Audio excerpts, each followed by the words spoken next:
Hi everyone, you're listening to the Vialucci podcast, uncensored and completely unedited discussions about life and everything in it. We hope you enjoy the show. I keep getting cuts. I keep waking up with like cuts on me. Hi everyone, how are you? It's podcast time. Oh, no, yeah, I mean, just quickly, I was walking, this only just makes me sound weird, right? So every night I'll keep waking up with cuts, right? And the other, which you put to the back of your mind of like, somehow I'm cutting myself. I don't know how it's happening, but somehow you are. Okay, so let it there. But the other month, I was walking in to a petrol station, and I'm from my car, I'm walking into the petrol station, right? Walking through the petrol station. Before I get to the door, I feel like a nick on the back of my hand, and I look, and the sort of blood coming down my finger. I'm thinking, what's that? That just happened just now as I'm walking in between cars. And I've just seen another one. Look, there. What's that? Why is that? I didn't cut myself. Okay. I mean, I don't know where that goes. No. I wake up with bruises sometimes, and I feel like someone's beat me up with a pool cue when I've been asleep, and it's... Yeah, but you do bang if you're walking. That's cuts. I've got nothing, so I don't even want to bring it up. It's just I'm sort of airing it, and somebody go, well, I've got an idea. I read a book once. No, there's nothing. Right, well, Amelia. Did I say Amelia? Yeah, that's cool. I know. Kallman. That's me. Kallman. Where does that originate from? So it's actually Swedish. Ah. So I think it's pronounced Shellman in Sweden. So it used to be Kjalman. But then my great-grandfather, maybe great-great-grandfather, immigrated through Ellis Island and realized that the Americans don't do KJs very well. Oh, okay. So it got changed to Kallman. Oh, lovely. You're so you've started sort of two lives, really. The Futurist. I literally Googled to make sure you were the same person, just to make sure. Okay, no, you were the person that wrote the book, and now is classed as a futurist. Yeah. So what should we do first? Let's do the Futurist first. So I'm not a Luddite, although I think the Luddites get a bad reputation. They're not quite the one-dimensional. A lot of it was to do with safety and health and safety, really. But it wasn't people that hated technology. Are you sticking up for the Luddites? Well, no, but a lot of them... They've got a bad rep in history. No, but we need to a lot of their stuff was because they were putting kids in charge of machinery and things that were getting hurt, and they say, no, they're not qualified to be using this. People are getting hurt. It wasn't we hate technology. It was a lot to do with they're getting hurt by using these machines. Now that's dwarfed by everything else. But generally, I think they get a bad rap. Do you know the origin of the word sabotage? I don't. Oh, the sabo, the shoe. They used to throw the shoes in there into the machines to make them stop working. Yeah. Oh, interesting. And I know that Sabo. from Star Trek 2, the Wrath right. of Khan. They mentioned that. Yes. That's a fun fact. It is a good fact, yeah. So the wood, it's a clog, isn't it? A sabo? Yeah. Well, I thought it was a cloth shoe. Sorry? It's just a cloth shoe. shoe, yeah. Okay. I've lost my track now. So I would be classed as a Luddite technically because I'm not... In fact, today, I was just talking about I got on the train, and I can't remember the last time I got on the train. I didn't know trains had plug sockets. So when did that start? Okay, so trains are a new form of technology. No, but I just mean I hadn't been on it for years. Because times flip and I can't catch up. So I remember going on the bus like 15 years ago with money, and he said, no, we don't accept money. We've got an Oyster card or whatever it was. And I was like, what are you talking about? You don't accept money? No, we don't do that anymore. I was thinking, all right. And then I went to go back on about 5 years ago, and went to the station to say the sweet shop to say, if you got the Oyster, I said, no, you don't do that. You can use money again. I'm like, make your mind up, people. Anyway, but I had to get on the train recently. Just to confuse you, they've just ruled that you can't do money anymore on buses. Right. You see, you should. Life's not complicated enough. You should do it like I used to do this, like foreign taxi drivers who are demanding like 58 quid for like a £3 taxi ride. I'd just put the money down on the floor. I'd put the money down on the seat. Just go, right, there we go. You can give it to the house. Walk off. And it'd be like, right, you can have that on nothing. Well, when I used to work... You should do that with a bus, I'm saying. Just put down the money. Put the money down the floor and just walk off. Yeah. When I used to work in nightclubs, it's quite big clubs, and obviously you get a lot of... it had 5 bars in there, and a lot of fake money used to come through every night. And it was usually from minicab, people that run minicabs. Because what they were doing is at night time, when people are drunk, they're giving them change and just giving them the fake coins. They don't know what they can get them back. But the other one was police officers. You'd catch people, yeah. To the point where there's some other problems, but one of the chief constables or whatever come down and said, if you catch anyone, I want you to call my number, because it was getting silly. Like, he had to go above the head of police and say, like, we keep catching your fellow. They let them go, but they kept saying, look, we keep catching. It's getting embarrassing. Like, your lot of thinging me money. And he said, all right, from now on, let me know, and I'll have to come sort it. But the minicabs, which you understand, the minicabs, they're passing it off when people are drunk. Yeah, there's your change, mate. It's like a £51 note. Oh, well, I've lost my... The best fake... Go on. Sidebar. Yeah. The best fake note I ever saw, it was a £20 note, and it had Peter Andre. Oh, come on. To the Queen. And it was beautiful, because he was sort of going... And it was mid-90s Peter Andre with the... Right, yeah. And bit of six-pack and abs and stuff. And and I think it said sort of, £20 FU or something. Oh, for God's sake. Well, at least today was a bit humorous. Yeah. Right. So what I was saying is, I'm not great with technology. Plus, I was 30 years behind everyone anyway, because I had a bit of a dodgy life. So I never came into the world till I was about 30. So I'm just way out the bloody zone. I don't know what's going on. And I thought, right, so futurists, right, technology, I get it. I'm just worried about the downsides. I hear you. You should be. And I listened, I listened to... Skynet. Yeah. I listened to a few of your interviews, and I thought, I feel a little bit better. You're positive about it. I trust you. Then you brought up the thing about, oh God, I've forgotten it now. But there's a condition where people are playing games all the time, and they come out and they're expecting noises and things. What was it called? It's a condition. I can't remember. So it's called gaming transfer phenomenon. That was it. Yeah, the 3-barrel. Yeah. And basically, when we spend too much time in front of a screen on a game, we start to see and hear the things from the game inside our real life. Yeah. So Minecraft is one of those games where you start to see things in squares and hear the sounds from the games. Yeah. And it's a psychological effect. So people who, work inside virtual reality and stuff and develop in there, they're coming out of these experiences feeling this dislocation. Yeah. And, I have a friend who used to say that he'd come off of doing this development work, and then his instinct was to walk into traffic, because in virtual reality, you can walk into traffic and nothing happens. There's no consequence. So as we start to spend more time in these worlds, that's going to be something that we have to pay attention to. That's super interesting, because I have actually experienced that myself. In what way? I went through a phase where I played a lot of Skyrim. Right. I racked up about 700 hours on it. 750 hours. That's DLCs. Not healthy. No, it wasn't. I was unemployed at the time. Oh, okay, right, yeah. Self-esteem didn't have a lot going on. It was there, and someone bought me the game. I didn't even pay for it. I think my mate gave it to me. So that's what I was doing with my life back then.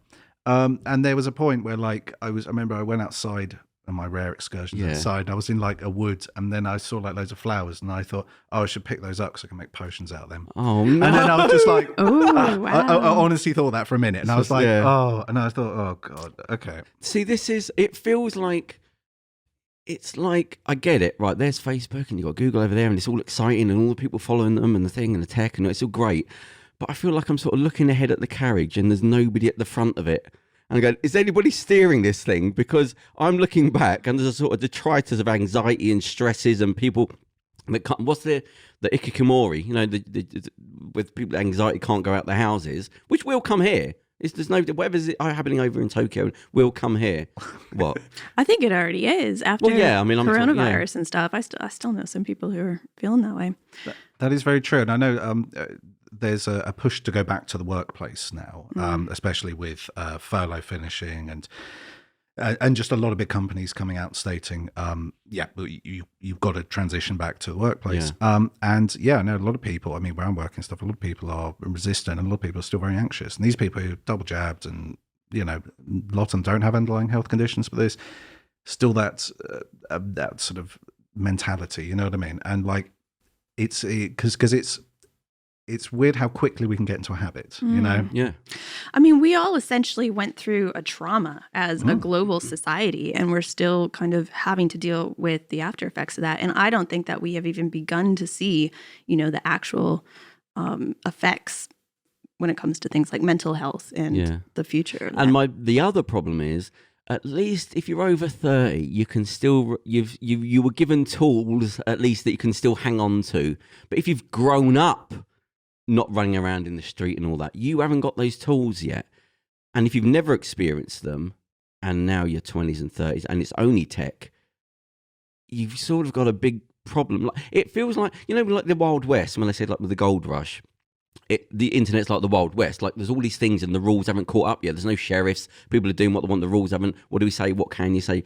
It feels like that. It feels like everyone's sort of run off somewhere and nobody's actually going, right, we have to emotionally catch up with what's happening now. Well, I don't know if you saw last week in the Wall Street Journal, or over the last couple of weeks, they've been releasing the Facebook files, which are absolutely terrifying, and they make me outraged. And what is this? So there's kind of like three main points. So one is that there's about 5 million VIP users, influencers, who get a complete pass, so they aren't monitored or anything. So was this a leak or an email leak or info dump? Or? Yeah, basically. I think there was a whistleblower. Right. Okay. And so people like Donald Trump and like all his family and all these kind of people were basically getting a free pass. Number two, how they recognize the negative impact of social media on especially teenagers, teenage girls, teenage boys, impacting suicide, impacting, depression, anxiety, all those kind of things, like extremely.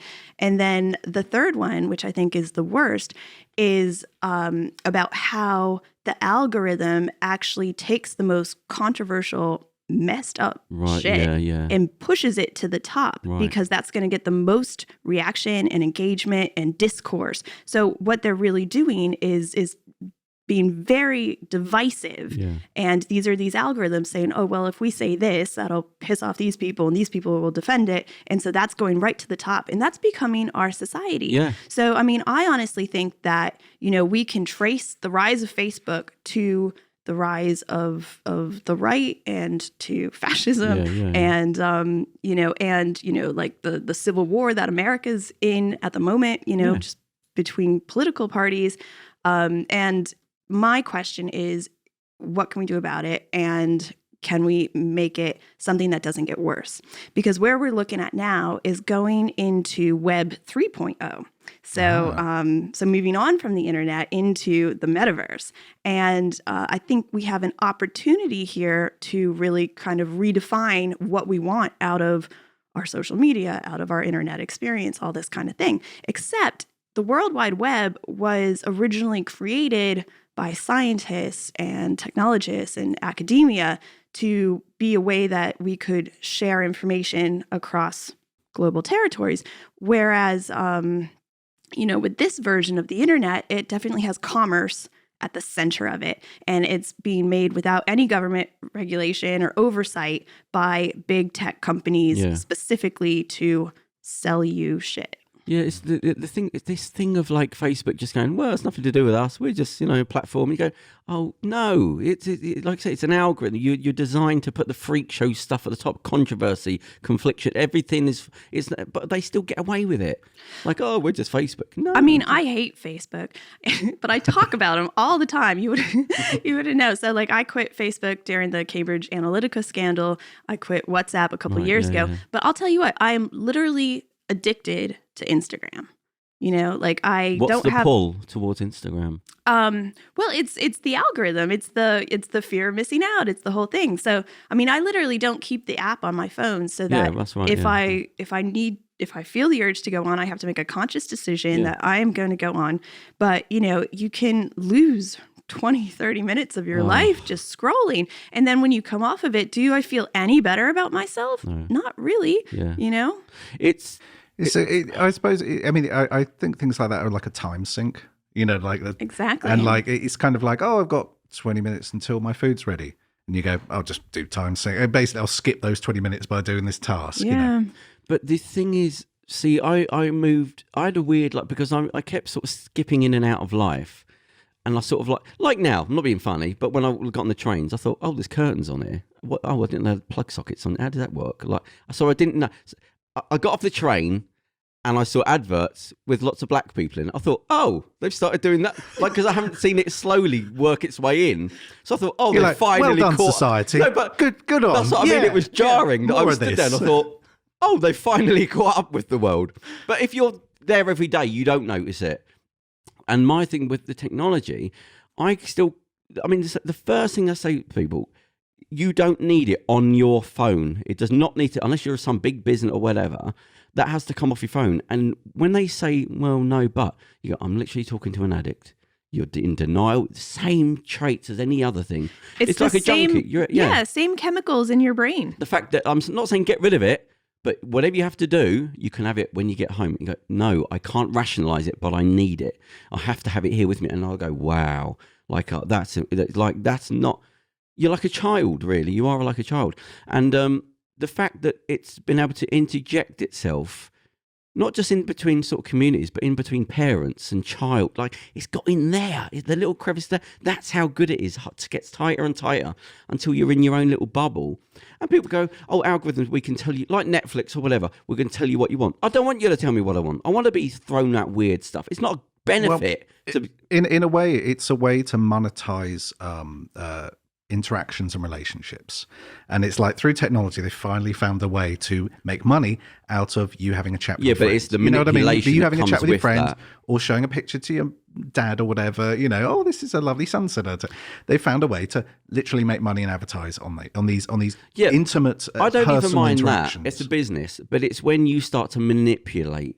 And then you go, well, how do we manipulate? Well, insecurities, hate, but we can. Then you go, no, now you're tipping into something way different than just a company. But is there anything on the horizon for somebody, laws, something, taking a bit of control? I mean. Well, I hope so. I mean, in the US, they're doing. They're making moves to regulate companies like Facebook. In Europe, we have made some good moves towards data privacy and data protection. But is this pandering or is it? Because you keep hearing this thing about data privacy and it seems to mean nothing. Honestly, any steps at this point are good, positive steps. We need more. We need more all the time. Regulators are traditionally always behind the curve and they're always playing catch up. And the truth is that a lot of startups and tech companies actually wouldn't mind some regulation because it helps to level the playing field. It means everybody's working to the same standards. And also, I mean, there's the fear of stifling innovation, but then there's also the fear of people going too far and then not being able to come back from it. Yeah, it feels a bit like that with technology. It's just like, just run ahead with nobody. Again, it's like the Wild West. Eventually you go, right, there's a community here. We need to police the community. There needs to be a sheriff there. Do you know what I mean? It needs that sort of... Yeah, but I also like to remind people that we all vote. We all vote by what we look at, the apps that we download, the apps that we use, the websites that we go to, the companies that we support by giving our attention to. And, by not giving our attention to certain apps, that is our vote. Yeah, honest to God, I specifically know I won't click on something, I won't look at something, I won't do something. Because I say where you spend your pound or your eyes is more important than your vote nowadays, because the vote goes where the money is anyway. Sometimes I won't give a click to something. You know what I mean? I specifically won't with do an it, article sometimes, or a piece or a video even if it looks like even if it looks so dumb that it looks interesting or controversial or salacious. I don't want you to benefit from my click. Yeah, I don't want to give him a view. Yeah, I'm the person who goes to a website and you always get those pop-ups. Do you agree? Just hit accept, and I go into it and I go nope. Nope. You had a little phase of that, didn't you? I did for a long time. About 2 weeks. No, I did for a long time, and now I'm just like, I don't care. I can't be bothered. You've broken me. It's really bad. It's really bad. So I used to go through every single bit, like every site, every time. And I think there needs to be I hate to say this, but there needs to be like a moral court. Yeah, legally, your solicitors, your 10 pages of legal paper said this and that,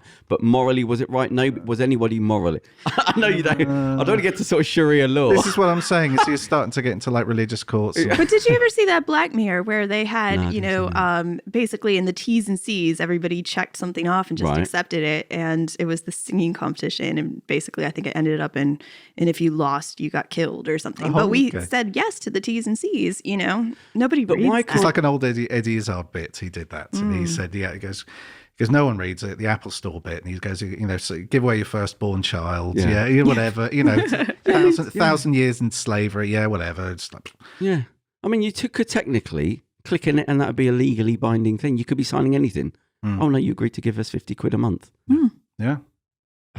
But see, this is what I mean. There needs to be a sheriff in town. There's a new sheriff Law in town. and order. And he's come to clean up the internet. My only thing that makes me feel better, I have to sort of convince myself not to feel so bad, is when I think about medical advancements and AI helping to, I don't know, pick up cancers or help with MS or depression. I mean, look, I keep hearing things about, implanting things in the brain to help with serotonin release and things. I never know if that's real or not.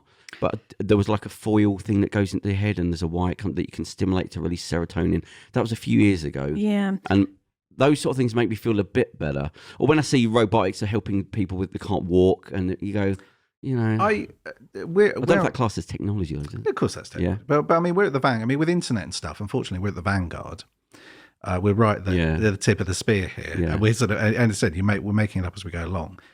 Generations, that will follow us, they will be able to learn hopefully from our mistakes, and I'm worried. they'll be able to accept it. And I do think that we're at the point now where we're sat in the theatre, and the movie of the train is coming, and we're all running out the theatre with our hands about in scared that we're going to be run over. And I think a couple of generations later, they would say, "Oh no," I think they'll understand that no, all this stuff is rubbish. all of this is lies and nonsense. No, but that's any you should take it generation. seriously. They said it with printed books and all that. That's what I'm saying. But my point is with technology is, you're losing your privacy. There might be things you can't come back from. Like with the thing with the 23andMe, where you do your DNA and send that off, and there's a thing in it to say, we can use this for whatever purposes, whatever. You go, right, that's fun. Good, that's fun. 20 quid, whatever, you get your DNA. You go, but do you know what you're selling? Like you've given to a tech company. Who owns 20? Isn't it like one of the Google owners? Whoever owned Google, I think it's a woman, she owns it. And you go, well, why are they getting involved? There's always business, is always something to do with money. So what you've just sold half your child's DNA, quarter of your grandchild's DNA, you've sold that for fun. Now, technology running ahead, people, but now when your great grandkids can't get a mortgage because somewhere in their line it says, well, your great grandfather had heart condition and your great mother, she had a heart condition, so you're going to be in a higher APR rate. You can't come back from that. And that's what it's like walking around with the fucking Apple Watch. You're giving away your heartbeat. You're telling them that's not for fun. That's not. I know they've sold that to you as fun, but you're selling your health. That will come back to haunt you. That's not for fun. And the cheaper it is, the more you know. Like the DNA thing, that went cheap real quick. DNA tests. Why? Because there's always a reason why. So the Occam's razor. Why is that? Like there's always the obvious thing.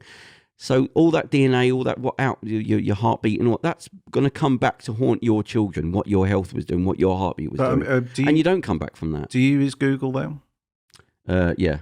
Yeah. I mean, well, I use Google. Yeah. Do you use Google? I mean, Google is now synonymous with the verb of Googling. It is. Yeah. It's a word in a language. Monopoly. Now, yeah. Well, the thing is, I mean, I saying to Andrew, like, when did everyone sell their privacy? When did you go, nah, stop talking? He was sort of mocking me for trying to keep your privacy. Like, that's gone. Yeah. What you got? So you think too, like the future of glasses, having smart glasses that can record things and see things, we're actually giving companies a way to see through our eyes. Yeah. So they're going to know every time we lie, every time we break a law, our intimate reactions to things that are maybe subconscious that we aren't even aware of.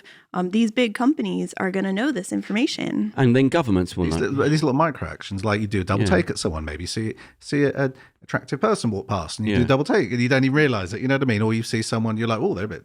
Yeah, and then where does that go? Looking, Somebody's in your head. Yeah. And then it's like anything. It starts off as fun, then it starts off with this, then eventually it's so everywhere. Everyone has to have it, and then there'll be a law passed. Sort of like with cars with black boxes. Oh, the insurance goes down a little bit. Oh, it goes down a bit more. Oh, it's so popular, we're going to introduce it. Oh, now everyone has to have it. And then you go, but now what you're creating so many problems by losing your privacy. And the thing of seeing what you're seeing, like I was talking to a journalist once of RT, Russia Today, and she was saying the thing of, well, if you haven't got anything to hide, you go, but then right, logically, where does it go? It's not the problem now I'm talking. You've got to look further ahead. Where does this go? And that is the wrong attitude, because what's going to happen is, without even knowing it, without our consent, they are invading our thoughts. Yeah. This is mind control we're actually talking about, Well, she was saying about the fact that, well, we should have cameras on the cars and all that to record if anything goes wrong. And I'm thinking, I know logically now what you're saying works. But then you go, okay, but now everyone has to have it eventually because insurance. Now you've got that recorded. But then you could say that with the government, as I was saying to her, if you say, well, if you've got nothing to hide, which on the face of it makes sense, why not have a camera outside? Is everyone safe? But then you go, well, that worked. So, but then the crimes weren't being committed there. They were being committed in the houses, domestic violence. Well, all right, we'll put a camera in everyone's house then. But just in the living room. Right, but then the sexual abuse was going on, but it's going on in the bedroom. Okay, then we'll have to have cameras in the bedrooms. Okay, that's sorted that. No, it's moved into the toilets now because they know the cameras are. And he goes, so you might as well, if you have cameras one place and say about safety, then you have to have it everywhere. Otherwise, it doesn't work because the crimes just move away from the cameras. But we already have phones everywhere we go. Yeah, and this is what my point is like. Why am I even discussing this? Because, and I hate to say, privacy has gone. I don't know when it went, but it is gone. So there's no point talking about it anymore. This is the thing, is we've all made these little steps, right? Right, we all have a phone. We all use Google, and we all have, Google knows. I Google like a lot of stupid stuff that comes into my head and like stupid questions. I'm like, what is that? And like, so Google knows like tons of stuff about me. Like Google knows like stupid random thoughts that come into my head that I just sort of go, I wonder if anyone else said this stupid thing. I wonder if this is a thing, But it's literally tracked. I don't know how far back they could go, but they could track, because everywhere you've either used a card or got on public transport or a camera. So they can say, oh, look, you were Googling this, sexual health. Oh, then you went to this place. There was $15.99 that come, or whatever it costs, I don't know. And then afterwards, you were next door to the sexual health place, and you got a coffee at the thing, and then you were Googling like how to deal with depression after your sexual health problem. Do you know what I mean? So everything's logged. Rather personal. No, I mean something private. It's not, well, nobody knows I went there. Nobody was. No, they can see from your card you went there. They know the time you went there. They know that you Googled that question. They know that afterwards you Googled another question. So they know what's happened. And then you go, oh yeah, privacy has gone. It's gone. So that's fascism. Like, that's gone now. Like, you've sold that. Bearing in mind, but we're all people charged up the beaches to face machine guns, so you could have autonomy and privacy and all those things. And we went, no, I'll have it. Take it away. And it's like, right, am I being antiquated just by even talking about the fact of having private? Like, no, it's really good. We need to be talking about this stuff. But is it gone? I think it's gone. I think privacy has gone. Like, it went 10 years ago, I think. Because I don't know what I'm arguing against. Maybe it has. But look, this is an antiquated question. Kind of, yeah. Because I remember when Oyster cards came in, I was a bit like, oh, I don't like that. They can track where you go, and it's connected to. They'll know who it's me, and they'll because I'm making payments to it. Yeah. They'll see where all the weird places I go. Yeah. They'll see all the off to the shops and back. Off to the shops back. Really boring life. This dude goes to work, goes to the shops, back home. But nowadays, I think it's ease of use. It's ease and it's laziness, and it's on my behalf. Like not clicking. Like saying I just consent to all the ads and analytics and stuff on a website. It's just you get that over and over again. It's just easier to say yes. I was like, right, where's my phone? Right, look. What's that like? I've got the camera, the little thing covering the camera. On the house computer, I've got a little thing. And I was talking to them for 10 minutes, explaining to them why I didn't want to take off the sticker, because it's my last sticker. And I'm going to forget to put it back on. And I took it off and I forgot. And I thought, right, that thing's been recording me now. And I don't know. Do you know what? As I was talking, I think the conversation's gone. Can you make me feel better? Has privacy gone? You're the future. To a large degree, I think, yes, we have given it away, but it's evolving all the time. So new opportunities for our data to go to big business and governments and stuff are being presented to us all the time. And like I said before, I think it's just really important to remember that we have a choice and to be conscious about the decisions that we make. I mean, technology to me, it's here to enhance the human experience, not replace it, not cause mind control, not to harm us. And I think we are walking a very fine line right now. And I think the more we talk about it, the more people start to become aware. Because that's the bigger problem is when we start to integrate with AI and you start getting things put in and all this sort of like. We already have. Yeah, no, but that's what I mean. But when it gets into sort of like the mind and where you can bypass Google, now you can just think about Google and it won't, and go, but you're giving a key to somebody's got a key to the inside your body now. That's not a joke. I'm annoying myself by talking. Like I'm trying to look for a good. I have to keep going on the medical thing, the medical advancements to do with AI, and that's got to. Oh yeah, it's amazing. I mean, we can use AI now to, essentially, have this worldwide pool of things like cancer patients, and people have very unique different strains of cancer. And before, there was never any way to know that if your patient in Idaho has the same symptoms as somebody in France and they did this treatment and it worked. Now we are able to have AI pool that information to be able to give more customized, personalized care. And that is something that we as humans physically cannot do. We can't comprehend that. We cannot go through that data and find it out ourselves. So, that's a really good example. I worked at an event years ago, and I talked to this chap. He was basically sort of data mining and analytics, and he worked for a company that was doing data analysis for healthcare and ambulances. Mm-hmm. So it was analysing where ambulances were going and call outs and routes and stuff, and it was trying to effectively deploy ambulances in areas, that were more needed, at certain times or whatever. So I think that's a very good use, and it was really interesting listening to talk. I talked to him for a very long time actually, and because he was bored, I think, at this conference, and I was just there. I think I was there on the Coke desk or whatever, and he just ended up chatting with me for ages. So there are good uses for that. Most of this stuff, most of these things, it is all about data mining. It's all about data collection. And it's the old adage of, especially all these free services, when a service is free, you're the product. Yeah. Your information is funding that. And that's how all these services are free. That's why you got Gmail, that's why you got Hotmail, that's why you got search engines, that's why you got all these things. And they are great. They are. Google Maps is fantastic.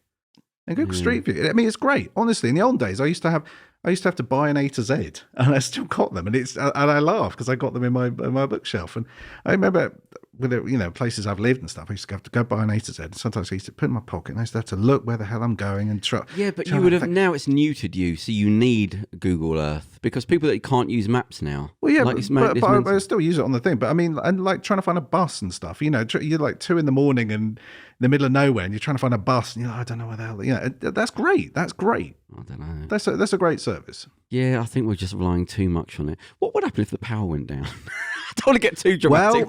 We're going to find out this winter, aren't we?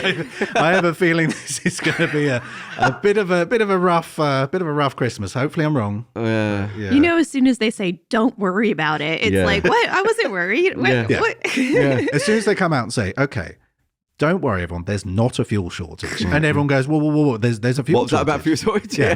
As I said this to my mate. It's a bit of a nasty thing, but it's like someone coming along and saying, "Right, don't worry. I'm not going to drug you and touch you in your sleep." Yeah. And you just go, "I'm sorry, what?" And you go, "But I'm not going to do that. I'm not going to drug you and touch you in your sleep." And you go, "I didn't know that was an option." And they go, "Well, good, because I'm not going to do it." And you go, "Well, now I think you are." Yeah. I didn't realise that was on the cards. Well, it's not. So don't worry about it. It's fine. Yeah. So you're. How did you? I remember you got into this by being at an event. Yeah. So what was the story? I can barely remember it. So I needed a job, any job. So I'm American, if you couldn't tell. And I had been living in China, and I had a nightclub in China that was really successful, but that became a problem.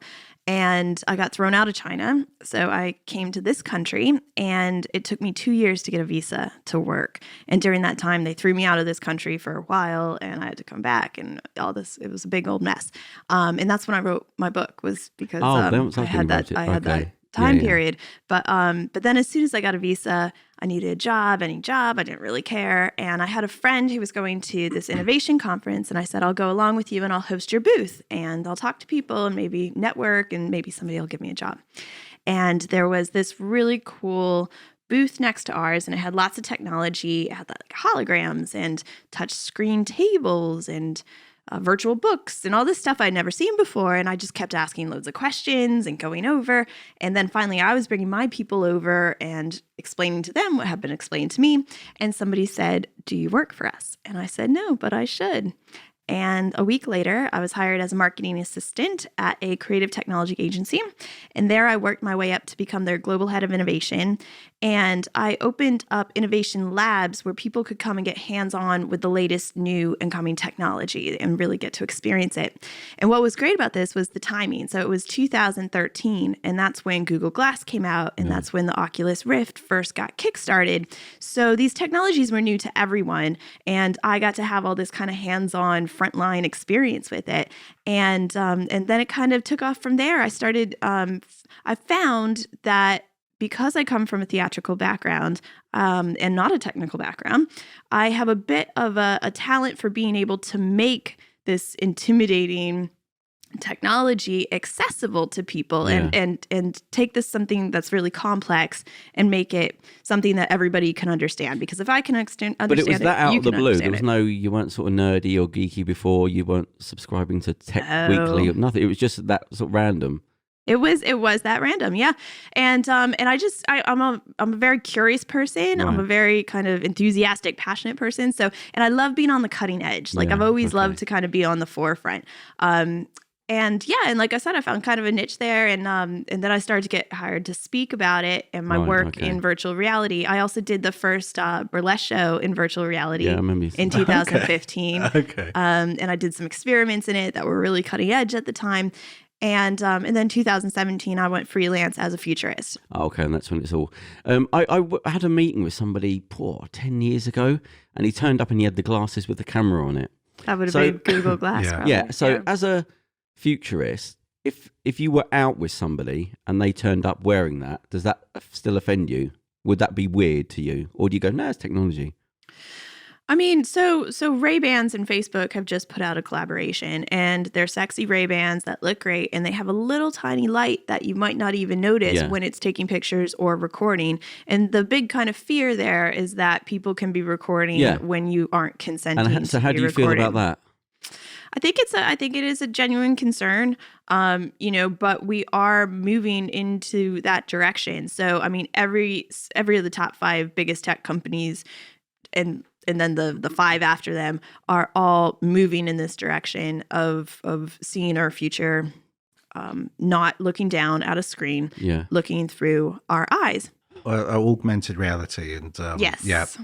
Sort of user interface things. Yeah. Well, that's one of the medical things with the eye. They're doing really well with sort of putting chips in eyes to recreate certain lights so blind people can see. I mean, the last one was like 7 or 8 years ago. I remember saying I can barely make shapes out now. So that's good. But then you go, right, but then somebody monetizes that and that's in you. It starts to get a bit iffy. Well, this is how things progress, though, unfortunately. I mean, if you think about it, at the moment, we're all walking around like, have you ever seen that where it goes from like apes to humans and then you see it going back down to us hunched over our phones, right?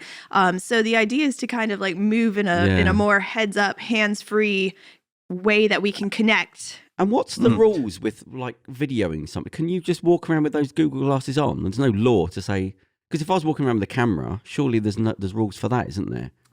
So does it can I go into a bar? What about a doctor's surgery? Can I go into a doctor's surgery with Google glasses on? What's the laws? It's interesting because Google Glass and these, the glasses kind of thing, they're sort of having a bit of resurgence. And I think that I thought they died out until I listened to you. Well, yeah, I mean, I think it was a bit too early. You know what I mean? Like sort of about glass holes. Yeah. I remember being on the train years ago when they first came out, literally when they were brand new, first came out, and someone was on there just minding their own business, reading the paper. It was very much how they marketed it, and they got it wrong. Like they thought it was going to be able to be a heads-up display for driving, but actually it blocks your view and inhibits your way to drive. And then also they thought it could be something that would be fun to be able to bring up the game scores while you're having a drink at the bar or something like that. But again, people just look like... It's all gimmicky stuff. Yeah. But when you start to apply that to operations and surgery or to people who work in manufacturing, in industry, to be able to have that information overlaid and still be able to use your hands is great. And then also what we can do now is be able to have remote access. So if you can imagine having someone who is an expert in either the surgery or the manufacturing and all this kind of stuff, when something goes wrong or something, to be able to just allow them to see what you're seeing and have them help guide you through the practice. You know, those are really... Maybe, I mean, an ambulance can have direct access to a surgeon who can't actually be there. He can say, I feel a bit better. There are positive applications, potential applications for it.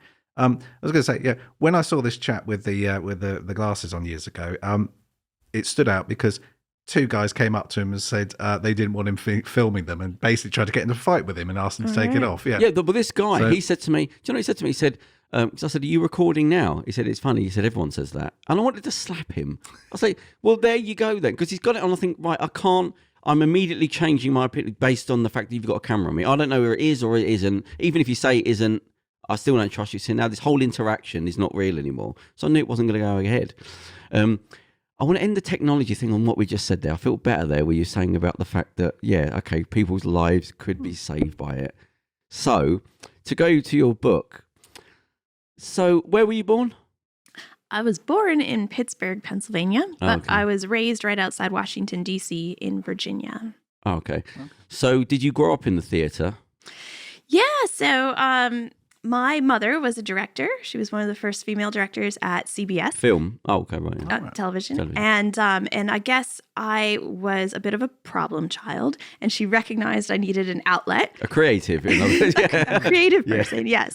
And so I started going to auditions and got involved in theater, and I was a child actress. So I did some TV films and commercials and theater, lots of theater, and I grew up. And what happened there? How did your acting career go? Yeah, it went good. Teenager. I mean, it was great. I had a lovely little career. And then I went to college and I studied acting, and then I went to Oxford and I studied Shakespeare, and it looked like I was kind of going down that path. But to be honest, when I stopped to think about it now, I realized that it's an industry where you are constantly getting rejection, and you're always putting your fate in somebody else's hands. Yeah. And that's, as I know myself better as an older person now, that is not my style. Right, I really like to be kind of in control of my own fate and that kind of thing. It's that weird thing of like, it's a vanity profession with mostly rejection, which is the worst 2 types of people. Exactly. Well, and that's another good point, is I realized at some point that I don't really like actors very much. Yeah. Some of them. No, I'm sure some. Yeah, it all comes down to the individual. I sat with an actress who just left acting school, who was determined to tell me about the things that she knew. And it felt like I was talking to a hologram you hadn't learned anything. She'd gone from acting to acting to acting. And anytime I deviated from acting, it's all about real life, had no clue what I was talking about, but kept trying to interpret things. I was like, you haven't learned anything yet, but I couldn't be rude. Just needs a few more years under her belt. Yeah, it was. She'd only just come out. She'd only ever done acting school. Yeah, that's the thing. Everyone's done when they're 21. So you realise you didn't like the whole thing of acting as such. No, you know what? I industry. Yeah, I mean, it's just it's a hard life, and it's a commitment to that. So I had a fork in the road and I took it, So I met my husband, who's now my husband. I crashed a party on his roof. He lived in the penthouse of the Chelsea Hotel in New York, and he was going around tapping everybody on the shoulder that he didn't know and say, "Hi, do you know me?" And they'd say no, and he'd say, "Get the fuck out of my house." And he came around, tapped me on the shoulder, and I was really embarrassed. But instead, he told me I was beautiful and asked if he could kiss me, and the rest is history. So he was a nightclub designer and had been involved in the revival of burlesque in New York in the 90s and the early 2000s. Right. So he designed lots of these nightclubs and had a troupe of showgirls and all this stuff. And I found it very intimidating as a young woman. But at the same time, I was really intrigued. And I decided that if he was going to be doing these shows, then I wanted to be in the show. And so he told me to come up with an act. And so my act was, I can I wrote and performed any movie in 3 minutes as a showgirl. So I get everybody in the theater to write down a movie on a piece of paper, and I pick one out, and I could perform that movie in 3 minutes. The Godfather. The Godfather, I do that one. Yeah, Titanic, King Kong. King Kong. Yeah, all those. But then we could start to see the economic crisis coming in the West. Right. And my husband was always talking about, that the Shanghai was going to be a great city. And, this is China's century, right, and all this kind of stuff. And I kind of said, well, let's put your money where your mouth is. Let's go to China. Let's bring burlesque and cabaret to China. And that's what we did. And so we moved to Shanghai in 2007. And it took us a long time to open up our nightclub. And we had lots of red tape and lots of issues getting there. But we put together a world-class troupe of showgirls and showmen, and we took over a 1930s Buddhist temple and turned it into this such a little classy cabaret joint that you would imagine in a 1930s Shanghai jazz club kind of feel. And is this all kosher? I mean, is this allowed, laws why burlesque? I don't know what the laws would have been in China at the time. Sure. I mean, nobody had ever done it before. Right. So okay. We were really kind of paving new territory and also figuring out how to get around the laws, right, respect the laws, but also be able to do our own thing. And we did. We navigated it to the best of our ability. And for a while there, we had the best nightclub in the world. And as it was running, was it sort of like, it's fine for now, you just keep things to a certain level, or what was going on at the time? Were you getting a lot of grief? Or was it because when I was looking at the thing about China, I thought that's a hard place to start, and I don't know what the rules would be. Is that classed as a sex? I don't know what So what we would do is on Wednesdays and Thursday nights, we would do shows in Chinese, and our audience was mostly Chinese, and they were really into the cheekiness of it, the sexiness of it. And I got to say too, when I talk about burlesque, it's a bit of a buzzword. So I think of it as pre-television. Right. So it's this kind of new vaudeville. So it's sexy, it's cheeky, it's funny. And hopefully, and that translated to China. That's what I was thinking it wouldn't, but it did. Yeah, okay. Yeah. Well, we went out of our way to show our host country, to give them face and to really, bow to them in a way. And then on Fridays and Saturdays, we would have we would be sold out, and it would mostly be a Laowai foreign audience, and those would be in English.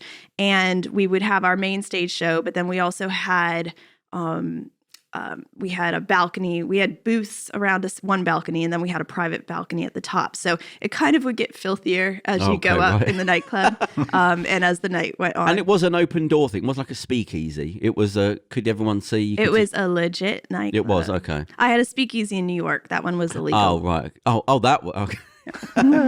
I'm just curious, how are the Chinese prudish, or sort of with regards to sort of sexuality, or sort of sex? That's a good question. I think they have had a very constrained vision of what is possible, perhaps. So I think to some degree they can be very as perverted as the next person.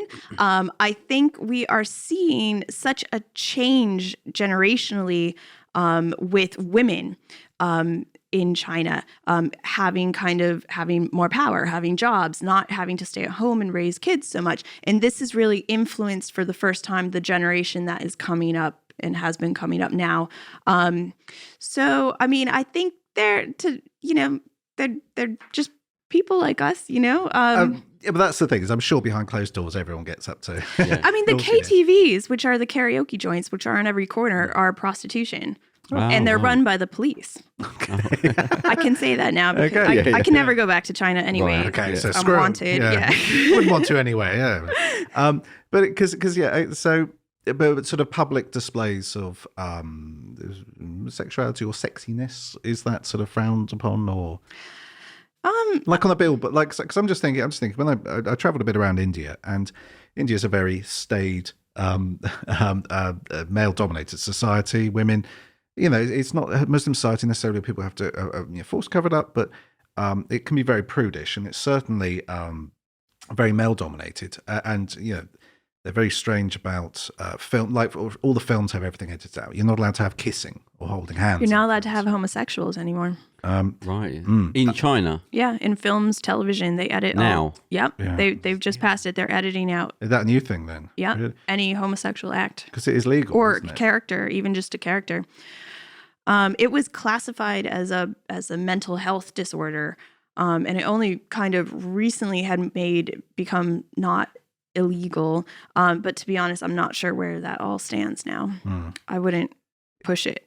Yeah, that's the thing. Because I was going to say, like with India, a bit of a prudish society. However, every single product has an attractive lady on it. Like the bottles of Coke, like billboards everywhere. They've got sort of models and these other, very attractive women everywhere. So although it's a very prudish society, they just ram sort of this sex at you everywhere and everything. I mean, chocolate bars have a model, attractive model on it. Everything. Everything. I mean, it's just ridiculous. So how long was the bar going? The club going for in China? Well, how long were things going well for? About a year. Oh, just a year. Yeah. Oh, God. Yeah.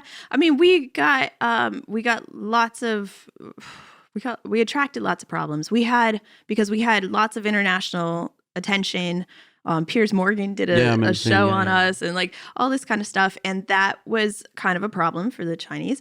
And then at the end of the day, I'm American, my husband's British, and we can do as much as we can to get guanxi and get, know the right people and give face and all this kind of stuff. Right. Is that how you pronounce that word? Because I read the book. I really enjoyed it. And I was slightly thinking about some of the pronunciation. What was it? Guanxi. Guanxi. And that's what? A rule of society or something? Guanxi, it's like, it's who you know and how tight your relationship is, and it's like being an influence kind of like an influencer kind of thing. Like I know so and so, which means that I have a bit of social power. It's a relationship, like juice kind of thing. You know what I mean? It's like having a bit of rep, bit of juice. Yeah, a bit of pull. So I like that. So you're catering to the Chinese market, the Western market.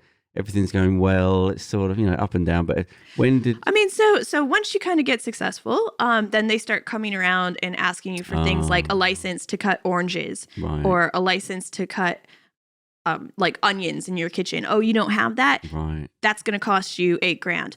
Oh, you don't want to pay the $8,000? Well, if you give me $6,000, I'll make it disappear. Right. And it's like these kind of things. And I mean, we started to get messed with. I mean, you got to read the book. I'm not going to kind of rehash all the downfall of my life. Ran into problems with some contractors, didn't you? Yes, that was a big issue.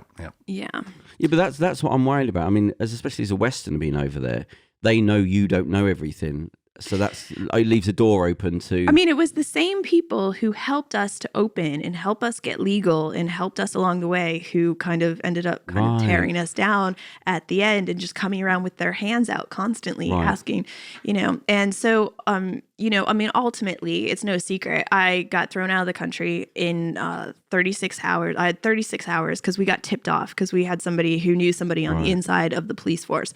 It was also during the World Expo, and they were literally going around, and we weren't the only club owners that they were messing with. They were going around and arresting club owners and arresting foreign accountants and stuff. And I personally know somebody who did go to jail that year and got out 10 years later. And we got done on a bogus fraud charge. And we were looking at 10 years in prison. And I mean, thank God we got tipped off because we escaped the country, and it really did come down to the wire. We got to the airport and literally, handing over our passports to leave the country after they had frozen our bank account, like everything. And I remember the girl taking my passport and walking away with it. And I just thought, oh my God. Yeah. And all I had on me was like a number of a lawyer, and that was it. And then she came back with a guy who recognized us from our nightclub. Right. I think it was like his brother had a party there and he knew us and he was like, come with me. I'm going to walk you through. And so whether there was an alert up on us or what, but he got us on that plane, personally dropped us off.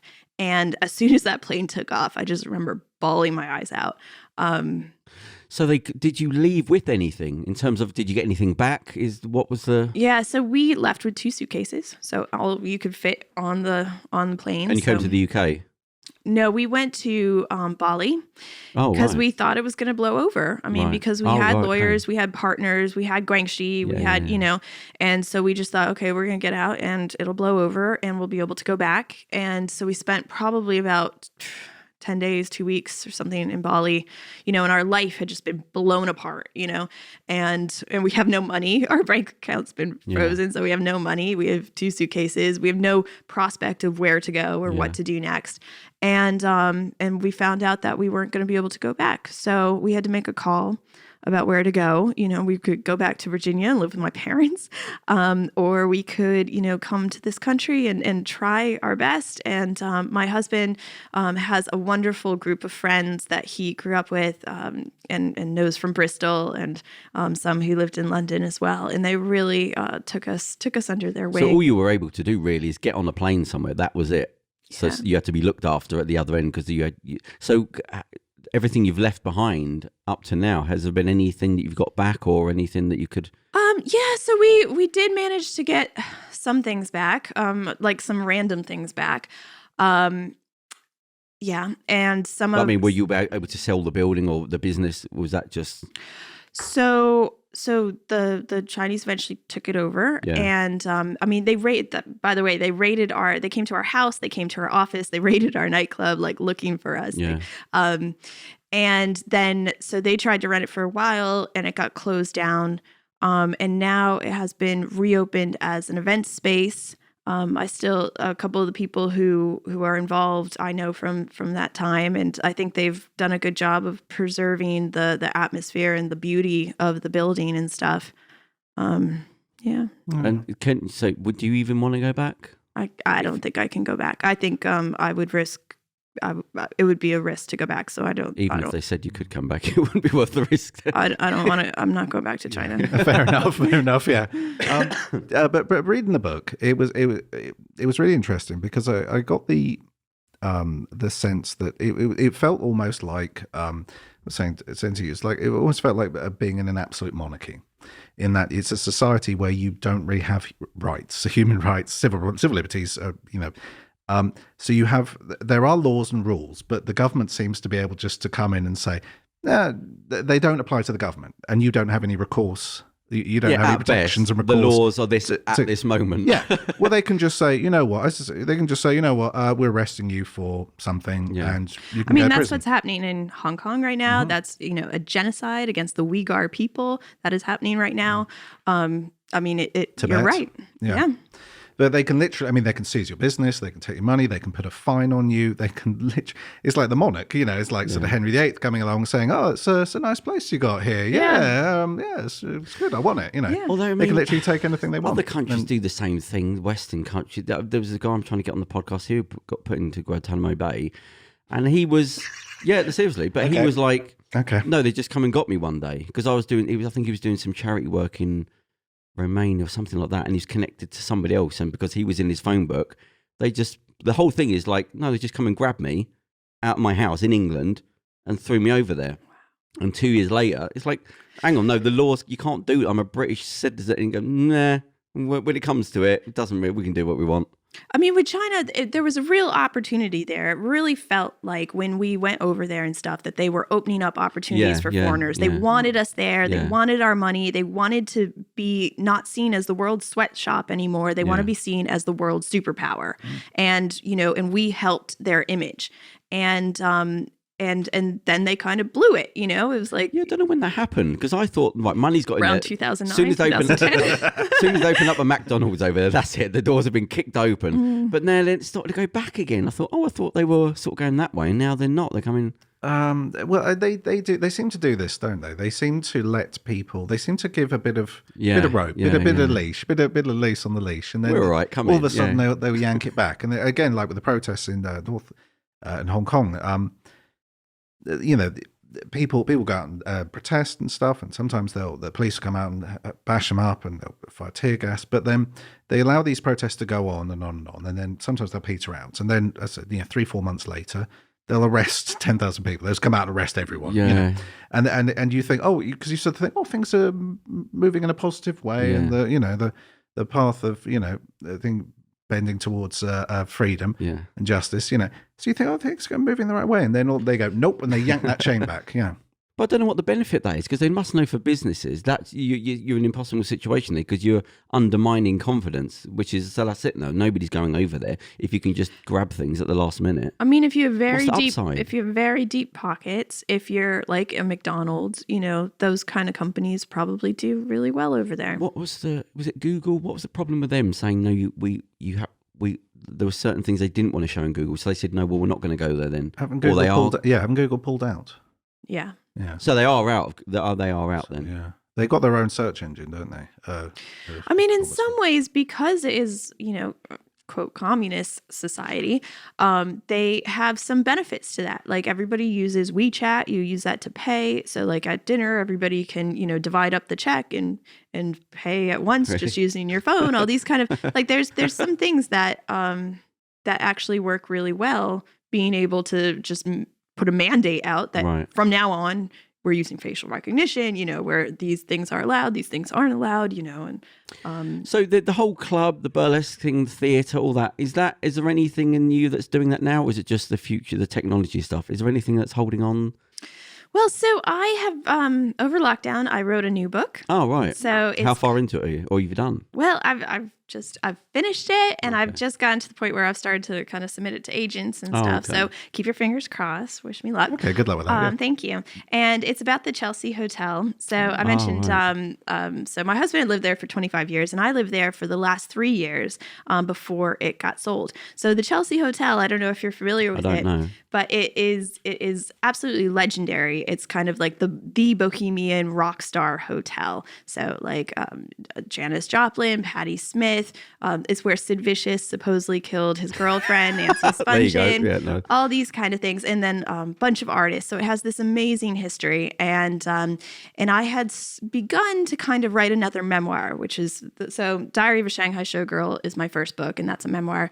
And so I had thought maybe this would be a good memoir, and then I kind of got to the point where I was like, actually, the thing that really interests me is the stories about particularly the female artists who were there.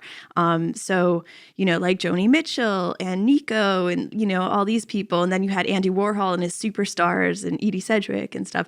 And I really wanted to tell those stories. So I have taken some of my inspiration from my personal experience and then done lots and lots of research, and I've molded it into a novel.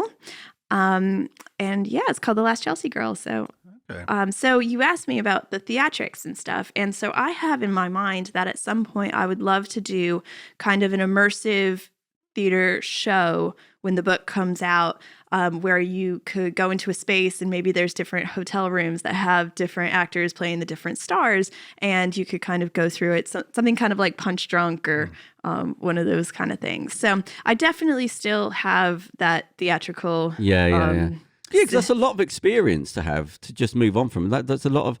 I mean, I always think that whenever you've moved from one thing into another, you're almost your ideal. Well, the only person that could do both. You bring that old things that have been around for a long time, never have really gone out of fashion. They just need to be brought in to the new modern. Do you know what I mean? So when you say things like that, you go, well, that's perfect, and you're the perfect person for it. Is the hotel still there? So what happened is it got sold in 2007 under much controversy. And then I think it got resold again in 2011. And during all this time, it's been closed. So it's not officially open right now. But it's still a structure. It's not flats or anything. Oh, no. It's a beautiful building. And there's still people who live there, residents and I'm friends with some of them, and but they're hoping to reopen in 2022 as a club. No, as the hotel. Okay. But for instance, I'm not exactly sure. Like we had the penthouse, the pyramid penthouse on the roof, in the largest private rooftop garden in Manhattan, and I don't know what they've done with it, but I think it's definitely going to be something like a spa or some shit. Swimming pool or something, yeah. So what's your husband do now? Is he designing? Can you talk about that? Yeah, sure. Yeah.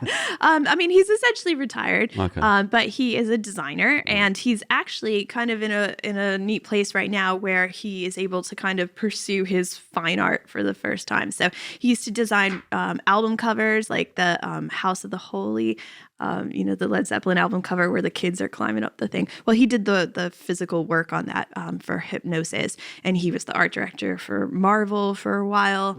And then a nightclub designer, all these things. And he was on stage too as the MC. And he's quite a character in his own right. And but now he is getting ready to do an art exhibition, and he's been making these 3D sculptures that are pretty hilarious. And those at the charity stores, you see those like tacky little things that people get, those little statues, right? So he's taking those and redesigning them and turning them very punk and all kinds of things. I was going to say, like stuff you see on the back of a National Explorer. No, what's it? What's the really trashy one? What magazine? Yeah, the American with the trinkets. Oh, the American one. No, not National. It's on the National Geographic. The one with all the celebrity gossip. Oh, forgotten. Anyway, they have. My mum buys it. Not the National Reporter. People? National Enquirer. National Enquirer. Oh, National Enquirer. Yeah, National Enquirer. They always have these rubbish. They got like Elvis plates and like weird kitten things with like sort of ghost eyes and stuff. Soulless like. Yeah. Yeah. What was the thing? So he's designing that in a sort of punk. Yeah. So I mean, each one is quite different and pretty hilarious. I'm not going to do it justice by trying to explain it, but what do you do in your spare time? What's like your hobbies? Have you got any sort of weird, strange little things that you do? Yeah, well, I have a couple. So I make collage art. So I love cutting up magazines and putting them together. That's kind of how I relax. Okay. And then my latest one is I'm starting to make clothes. So and you're using actual sort of physical stuff, like you're not online. This is like you're physically cutting things up. Oh yeah. I mean that's my favorite part is getting magazines and then like going through them, and picking out what I think is cool, and then kind of like seeing how they work together and stuff. So. And what about we'll end on this, but the sort of haptic future of things, and I thought, that's interesting, because I thought, well, it sounds gimmicky, touching things up, but then it was when you started talking about things not being clean and not having to actually physically touch like a cash machine. I thought, I hadn't thought about that. Right? That just the pressure of that works. I think, so there's a company called Ultra Leap, and they allow you to have midair touch sensation. So you're not actually touching any screens or anything like that. But what happens is sorry, you just sort of go near it then? Yeah, and you feel air. So it's ultrasonic technology, so very high frequency air waves, audio waves that make you feel things. Wow. And the thing is that when we start to move into these like augmented reality, virtual reality experiences, we can wave our hands around all we want, but our brain isn't happy because our brain wants to feel like we've touched a button, feel like we've flipped a switch or turned a dial or something. And so this allows us to do that without having to get germs and I mean, disgusting. You could use it on so many. I mean, opening a door, pressing the button to start something, lift. That's all filthy stuff. I mean, you think about that thing everybody presses to walk across the street. Like, what if you just could the press it lift. with your hand? The other day I used the lift, and somebody was filthy in front of me. So I specifically put my thing. I just try and do it in my coat now, or like apes. My wrist. Like I'm just sort of pressing stuff on my wrist. And I'm desperately and like that bit isn't going to get like dirty or corona, or you know what I mean? Like that bit I can go without. Well, I spoke to a doctor, and he said the worst thing. He said all the germs are built up around your wrist because nobody washes the wrists. Yeah. So they wash up to the hand, but it's all the germ in the shirt. That's where it cuts off. All the dirt gets built up under there, so you have to get underneath it. He also said to me, always wash your hands twice. He said the first layer, it just doesn't. 3 times. I do it 3 times. Yeah, that's a problem. I'm a little, I got a little bit of a thing going on. 4 minutes a time. Yeah. Turn the light switch on and off. The haptic thing. I thought, okay, I'm back on track a little bit now. Medical, good. Haptic, that makes sense. I just want to know that we're not all running off the edge of a cliff. Like, I want somebody to grab hold of things and go, right, okay, listen, there's an adult in charge now. Well, I'll tell you what. So in 2 weeks in Amsterdam, I'm hosting the T-30 Summit, which is all about what technology can do to help climate change. So we get all the brightest minds in artificial intelligence, machine learning, all these things, and how we can apply it to the environment. So I feel like that's a really positive conversation that's happening. Haven't they got the carbon dioxide machines recently? I saw something like the size of cars. Yeah. What am I trying to say? Carbon sucks in carbon dioxide. Yeah, I think it was in Iceland. Yeah, that was it. Yeah. But my problem is, it's like, okay, that's good. But when you stand back again, you go, right, you've got to plug the hole over there, which is everyone else. You can't just go, well, we're going to introduce these things here. But if you're still pumping stuff out over there, that seems like you've got to sort the bigger problem out first. You don't fix a tiny little thing when the massive problem is still going. And that's the thing I feel like I wonder we get pandered to sometimes. But it's got to start somewhere, and somebody's got to set an example and set a precedence and, and make it feasible, because if they set an example, we see that it works, we see the figures, the numbers and how it can help, then other countries might follow suit. Yeah, I think it's money. You've got to get them with the money. Like, the government's not going to help you. You have to go, right, I'm not buying that anymore. I'm going to spend more on that. That's the only way things change. And their greed will make them follow that way. Well, that's the thing. I mean, green energy and green technology is such a big industry. That's going to be so huge. Yeah. And it's going to make people can look at like fossil fuels and say, well, the oil industry and blah blah, and polluting industries are going to suffer. But there's such big opportunities, like such a new market there, really waiting. And why not? Why not go down there? Why not explore and use technology? And yeah, but it feels like the children have to go. Look, sorry, the adults are just going to mess it up. The kids, you've got to force them to change. With did you hear this? Boris Johnson's recent speech in the UN. He went over to the UN and he basically made a joke about.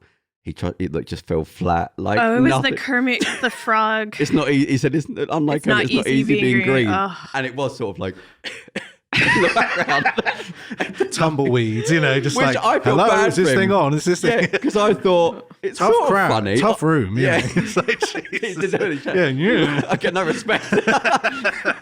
But I feel bad for it because I thought, well, that sort of worked. I mean, it's all right. And you're in America. Yeah, I don't know. He shouldn't be cracking jokes. Yeah, but especially when you're doing nothing about it yourself, to be over there preaching. It was, what was it? It was the G12. Yeah, it was something I didn't know. The G12, the one they had recently. G20. I remember it was more than 7. Is what I was, because normally it's G7, but it was a lot of people. I remember it was hosted down in the West Country, and I remember like they were filming people. They had these photo op bits when they were filming them from like a sandbank about a mile down the beach, and everyone was dots on it with the photo lens. And Boris Johnson was walking around trying to they were having a little drink bit where they were also socialising. And he was walking around with several beers as like an introduction thing. And like he was constantly just by himself. Oh, no one wanted to talk to him. And like, I'm just like, yeah, he's a bit of a twat. He's like the Ivanka Trump of... worse, he's like the Eric. Oh God, it's not even there yet. He's Eric. Well, listen, it's been good having you on.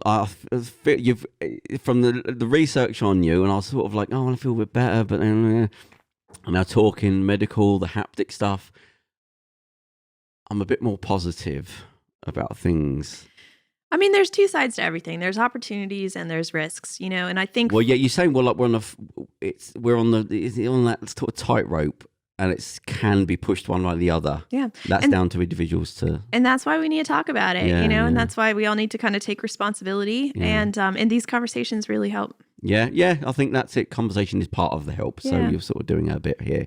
Well, good luck with the book. So thank you. It all goes well. Good luck with your conference. Can you thank you so much. I don't know what the rules are with audio. Can you not just get that made into audio? I probably can. Because there's surely that's just sat there waiting. Because I know a company that was doing crime books. He had a crime podcast and he was getting people on that had authors. So he just set up a company just to make them all audiobooks. Yeah. He said mostly people are going to read them might be from backgrounds where they haven't learned properly to read. Because I literally can't read. So I'm locked out of a lot of books. Unless it's in audio, I'm not going to be able to go through it. And surely just that's a way of making money. Just say, look, here's the book. Yeah, I'm just lazy, to be honest. I just if it's just if I had a book, especially if it'd been written previously, I'd be definitely taking it to an audio. But I say, look, nowadays it's not 1980. It's just sat there. Turn the thing into audio because a lot of people can only listen to audio, and that's an interesting book. We went through it. Well, I'm hoping they turn it into a TV show. So. Oh, yeah. Yeah, no. Yeah. Do you know what? Funny enough, I was speaking to somebody who wanted their own podcast because they had some interesting stuff about a book they wanted to write. And their author said the best thing is to do, turn it into a podcast with series, get a radio station interested in that, then the work will come to you. So that's probably she said that's the easiest way than try to get the thing made. She said, you have to get them to come to you, which means you've got to get onto radio, but to get onto radio, it means you've got to do your podcast. Yeah. So definitely do that. But yes, Diary of a Shanghai Showgirl. I can heartily recommend it. Very interesting. It's a good front cover as well. Like, straightforward. It does everything. That's me. Yeah. And that's you, yes. And I have to say, fantastic picture of you. Don't sound and on that compliment, we will end there. But yeah. So thank you very much for coming in. We're going to keep an eye on with everything that's going on, and anything in the future, definitely get you back on. Awesome. I love that. Thank you. So there you go. And we'll be back next week. Thanks, everyone. Bye. Thank you. Bye-bye. Yeah, bye.